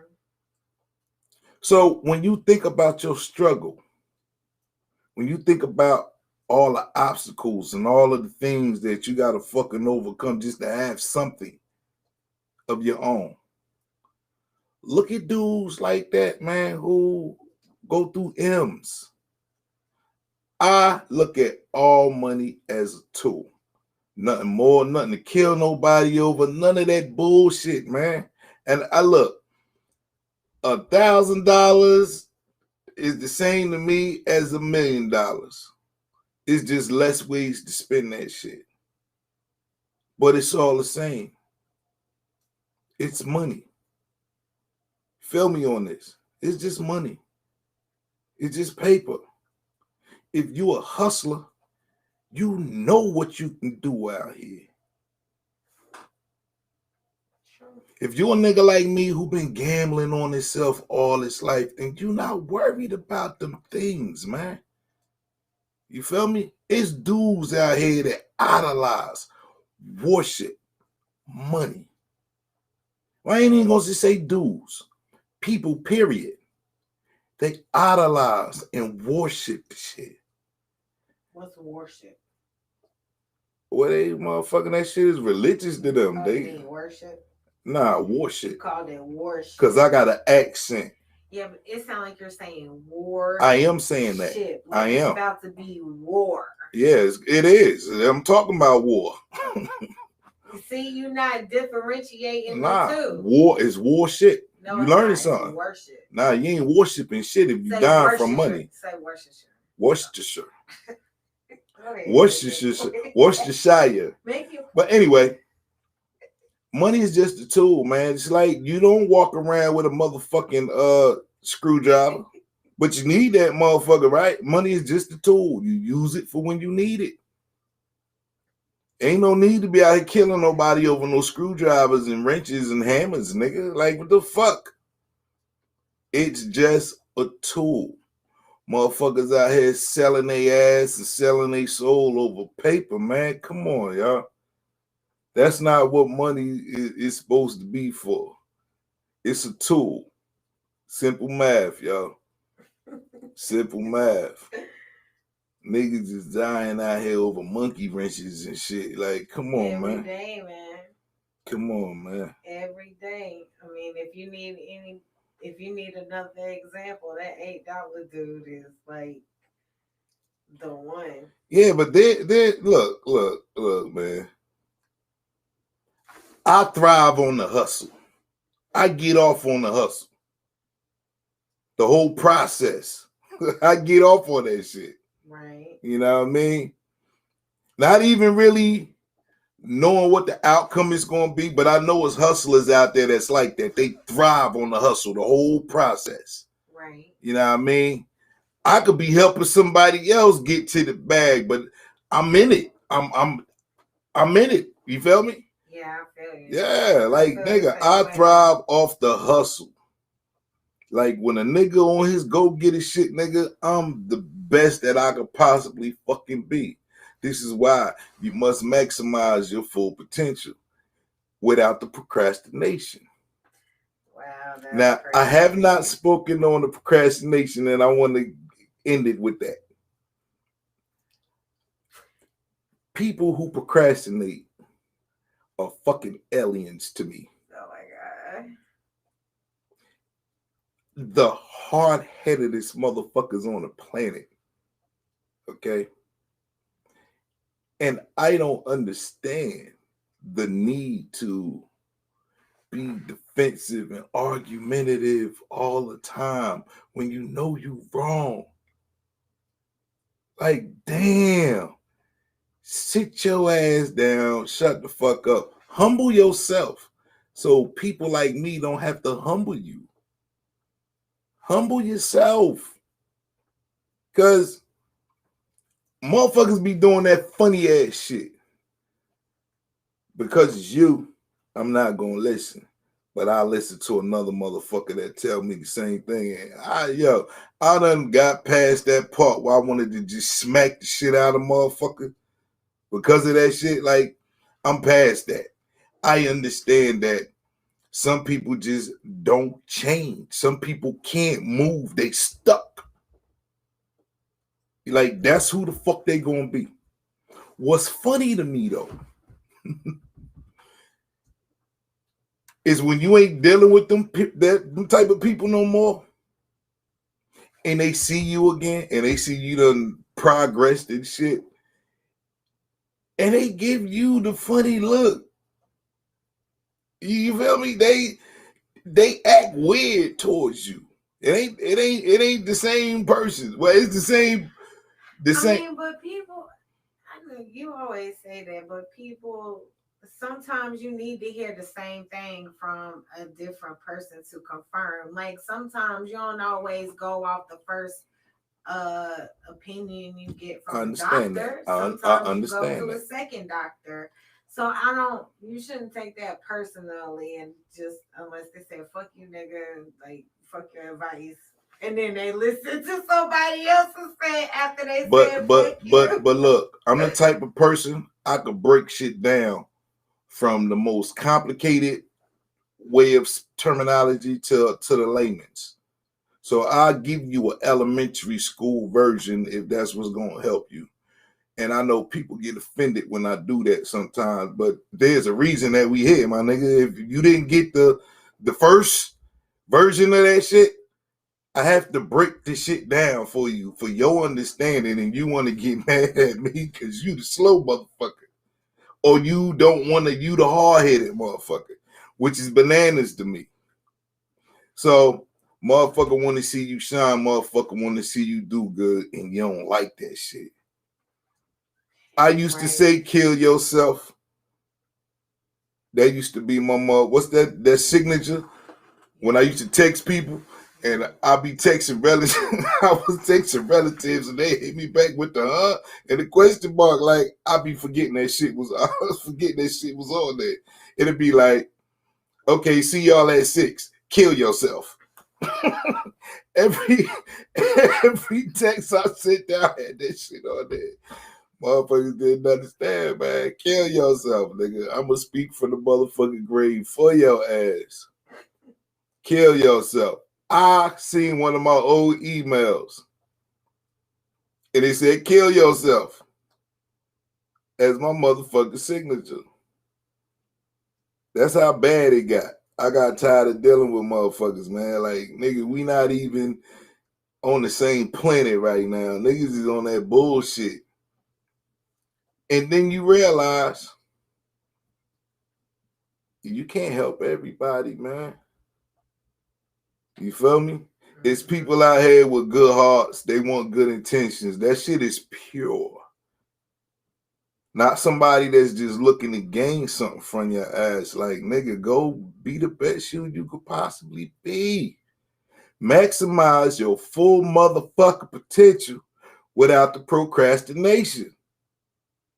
Like, on some real shit. I hate to see dudes kicking themselves in the ass because they don't listen. I ain't gonna do it, but I procrastinate. I ain't gonna lie. Period. Like, yo, I've seen people do harm to themselves because they just don't want to fucking listen.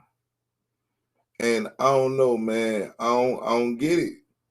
I mean, it's about growth. I like waiting to do things, though. I don't want to do things until I'm ready. So that's why I procrastinate. I don't want to do something until I'm ready. That's it. But I thought the goal was to stay ready. You got me with that. I did. Okay, Yeah. like, The goal is to stay ready. The goal is to stay ready, I guess. Yes. So here we are, maximizing our full potential without the procrastination, man. Y'all know who y'all are. Whatever jewels you got from this episode, figure it out, man. Figure it out. And I'm going to start advertising 1 through 9. Go look up the Supreme Mathematics. Everybody, study them shits. Master thyself. Feel me? You ain't got to be a 5% to get it. Master 1 through 9, man. Trust me. It works. And it's a beautiful thing. To the guys and nurses, I say peace. To my Muslim brothers and sisters, I say assalamu alaikum. Real Rap Talk Podcast, y'all. You dig? Make sure you like, share, and subscribe. For sure. Check out the website. Check us out on where we at? YouTube, Facebook, IG. What's the thing to begin with? Twitter. You know, I don't even be on there like that. TikTok, you know, we don't even be on there like that. Like, we on there though. I'm recruiting some young boys to do that shit, man. That's not me. I ain't got time to be doing all of that. We need it. You need a tech team to man all of this. All that shit coming, man. I keep telling y'all, then when y'all look back, y'all be like, that nigga ain't wasn't playing, nigga. Y'all don't even understand how I'm not playing. Everybody, I'm going to have everybody attention when I'm done. I'm that thorough. I'm that thorough. Trust me, it's coming, man. It's coming. I try not to get excited on this platform because we halfway there. You be excited all the time. Like, we halfway there. Just trust me on that, my niggas. We halfway there. And if y'all know Big Bass, y'all know I don't play when I do shit. Thank y'all for tuning in. So if you see a motherfucking UFO on Bankhead, nigga, just know I was driving. On Bankhead? What the hell? This mouse ain't working. We trying to end the stream.